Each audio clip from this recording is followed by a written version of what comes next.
Look at this landscape painting. It seems entirely normal. Trees here, a house there, rolling hills in the background. But if we rotate it 90 degrees, we see that every single brushstroke was rigidly dictated by a hidden structure, a human face. Pierre Hadot argued that modern scholars make an identical perceptual error when they read the surviving texts of classical philosophy. We often misdiagnose these works as collections of disjointed aphorisms, logical gaps, or the spontaneous, emotional diaries of anxious men. Hadot's central thesis suggests we are looking at a landscape while missing the face. We project our modern literary genres onto minds that functioned according to an entirely different logic. Philosophers in antiquity prioritized the methodological direction and transformation of the soul over the creation of theoretical maps of the universe. They engaged in psychagogy, a system of spiritual exercises designed to reshape the practitioner's entire way of being. Recognizing these texts as codified manuals for that transformation changes the reading experience from observing arbitrary noise to analyzing structural data. In the 1st century BC, the permanent philosophical institutions of Athens were destroyed, forcing the major schools to scatter across the Mediterranean. Severed from the oral traditions of their founders, the practice of philosophy shifted toward textual exegesis. The original Socratic ideal had relied on the living word, active dialectical combat designed to corner a student and force an immediate mental shift.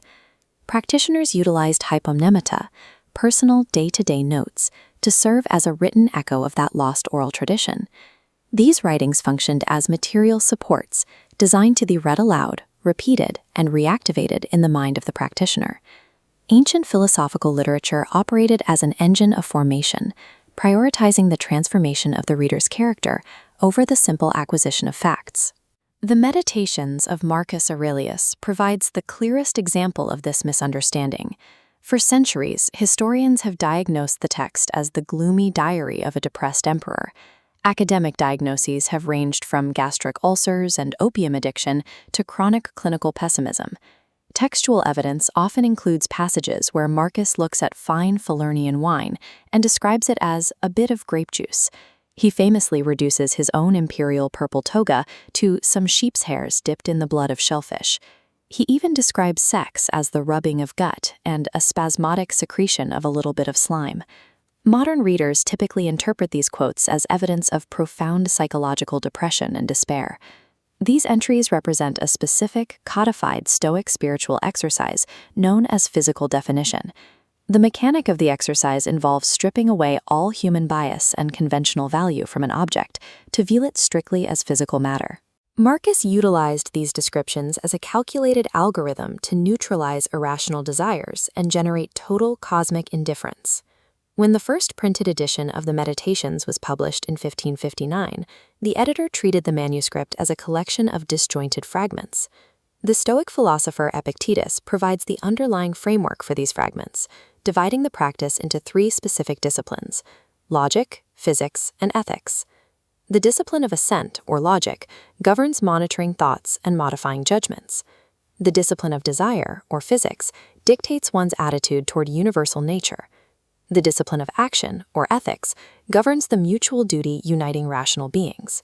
Every aphorism in the Meditations maps to this triad. The work functions as a rigorous daily self-programming matrix. Hadot applied this same methodology to Christian late antiquity, focusing on St. Augustine's Confessions. While modern scholars often frame this text as the birth of the individual autobiography, Hadot looks at the structural, theological scaffolding underneath. In Book 2, Augustine recounts stealing pears from a neighbor's tree, a scene frequently interpreted as an intimate psychological confession of adolescent rebellion. Hadot's analysis shows that Augustine is executing an anti-Manichaean theological polemic. He describes his youthful, bubbling fluidity using the exact Latin vocabulary he later uses to describe the formless chaos of the earth before creation.